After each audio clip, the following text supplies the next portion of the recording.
Jones teachers, we are going to be working on how to assign your SEL journal to your first period class. So the first thing you need to do is make sure that you have your Schoology up and you're going to find your first period class.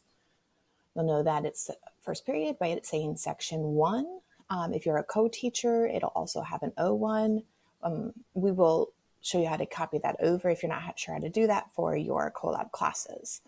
So you're going to open up your first period class, and you'll be seeing your first period setup. If you have done your training, you have some of your items here. The other thing before assigning that you want to make sure you do is you go to your drive and make sure you have the SEL journal. So you can search for it. And once you have searched for it, it should pop up. Do make sure that when you locate it, that it's your copy. So you don't want to share one that's shared with other people at current status. So if you still have the one from the SEL team that has shared it out, please make a copy for yourself. So I can see that I am not sharing this with anyone presently. So I know I have it there. Coming back over to your section 1, we are going to add a new assignment.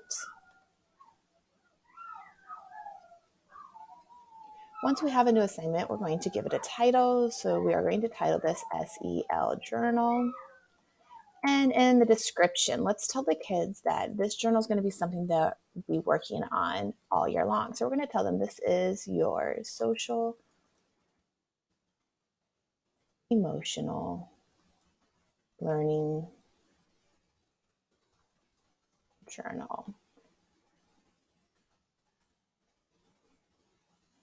that you will get to work on throughout the year.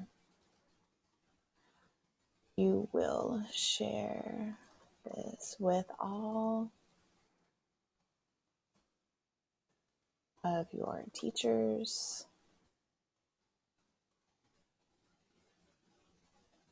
in a future lesson. That we're just giving them the heads up. Some of the kids do know how to share items already.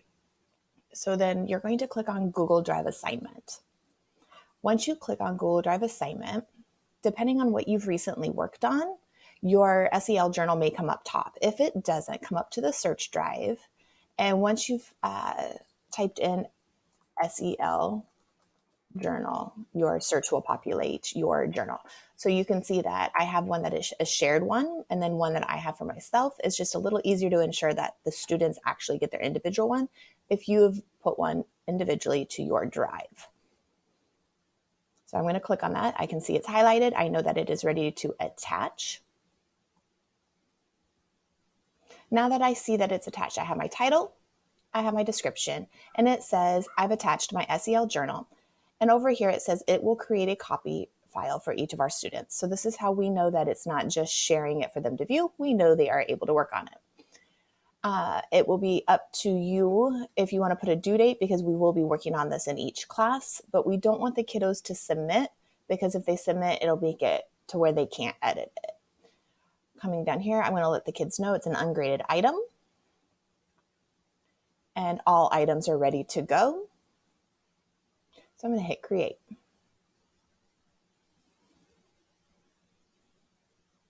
Now, if you notice, my SEL journal is just hanging out here. It is not inside of my folders that we needed to create in our setup. So I am going to actually go to the icon. That's the gear. You're going to go to move. I don't want it just hanging out by itself. I need to assign it to my Monday class. So I'm going to push the move button. And when I drop this down, it'll show me all the folders I have. So in my first period, I have my first 9 weeks. This is the first week of school, and I'm going to assign it to that Monday lesson. And I simply move. Once it loads, it'll show me that it is no longer just hanging out here on the front page. It is now. I'm going to go to my first 9 weeks, the week that I'm working in, and I open my Monday folder to find that it is there and ready to go. Please let us know if you have any additional questions on how to assign your SEL journal.